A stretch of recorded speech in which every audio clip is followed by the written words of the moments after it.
inspired. I'm inspired. Hey there guys, how's it going? My name is Sumit Chatterjee from the Flow Zone Academy, and I'm a flow state coach, which means that I help you feel better and perform better. Today I'm talking about how to find your muse, okay? Now, if you look back in times where artists are creating a lot of the greatest works on this planet, you hear them talking about something called a muse. Now, very generically, we think of a muse as being another person, right? And this is kind of the theme that you see. It's like, oh, your husband is your muse, your wife is your muse, your girlfriend is your muse, your boyfriend is your muse, a very beautiful woman is your muse, right? And it's kind of been associated with a very sensual imagery, right? In terms of like artists or like rock stars with groupies or this kind of thing. However, this is my opinion, and this is particularly my opinion in terms of how I see this, but a muse can be anybody, anything, because it is a source of inspiration. How is it different from just inspiration? It's an extreme. It is a symbolic, auric feeling. It can be a state. It can be a spirit. It can be a spirit guide. It can be pretty much anything that gives you a source of inspiration, a source of creativity, where you're able to take that and start to create with that energy. So a muse can replenish you. A muse isn't really something that you attract and you set up a barricade for. It's just by divine providence and serendipity that it falls into your lap, metaphorically. Okay, so a muse, basically, you just kind of get surprised by a muse. Okay, let's say you're going to the supermarket one day and you're a painter and you see someone and they just have a facial structure, style of dress, and something that reminds you of their entire storyline, and you get like a download of their entire storyline, and you get inspired by using them as a character in one of your paintings. That's a muse, okay? It can be a very momentary thing. It doesn't have to be like, a muse doesn't have to be someone you latch onto and like, you know, make yours, right? Possess in the sense, because it's kind of not really this kind of idea of objectification, right? Because the thing is, it is taking the imperfect and making it imperfect in a sense, okay? It is taking the ethereal and making it material. So this process of doing this is not going to look very smooth or easy. It might even be very abrupt and stop you in your tracks, and it might be like, whoa, I didn't expect that, but hey, this is exactly what I needed at this particular time, right? It's a very quick download. It's a very quick synchronicity moment where you get inspired by something, okay? Now, I would avoid you fall in love with your muse and sleep with your muse, because then you are basically taking the source of inspiration and you're corrupting it in some way, right? It's like making it a corrupt file. So it can be a source of inspiration, and of course, I'm not denying that. However, at the same time, I would highly recommend that you have this quality where you get inspired by a muse and then you move on to the next muse. That doesn't mean go from person to person, but what it does mean is allow your brain to be the processor and the receiver of these images and these different symbols of imagination. Okay, don't just limit yourself to one thing. Like you could say that, oh, nature is my muse. Okay, every time that I go to the mountains, I get a spark of insight, a eureka moment. Okay, that's great. However, that's very vague, right? That's very broad. But muses are very pinpointed. It's like a very specific thing, right? Like one painting by Dali can be your muse. Because when you tap into that painting, you get feelings, you get different emotions coming through you, and you just feel this urge to, hey, it's time to art right now. It's time to make some art right now. I can't hold back on this. This moment of inspiration right now, it just struck me too much, and I've got to do something with this energy that I'm getting within my heart. Okay? That is the process of you really figuring out a muse. Now, this is just my personal opinion. You can go about this in whatever way that you choose. Okay? And maybe you have different kinds of muses. Maybe you mix different mediums together. This is what I highly recommend for people, specifically artists, musicians, people doing creative things, is looking at mediums and things that you're not really used to, very uncommon things. Okay?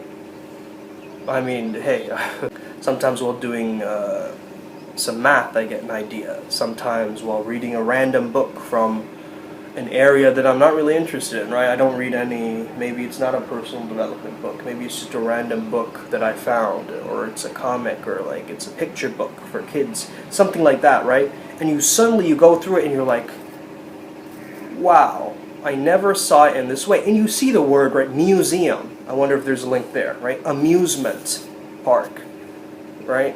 There is something about this feeling that you get of wonder, of awe, right? You're struck with awe.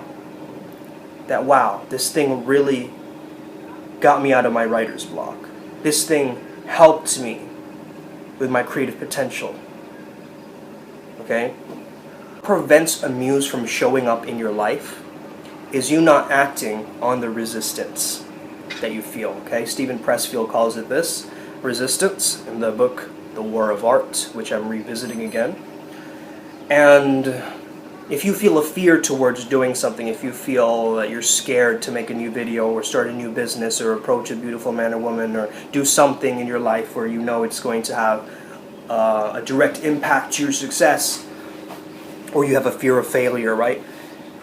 You know that that is the thing that you need to do the most because it's closest to your truth.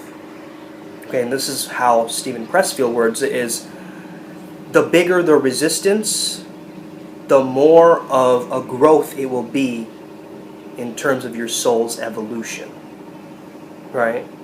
And when you can recognize that, you can start to lean into it.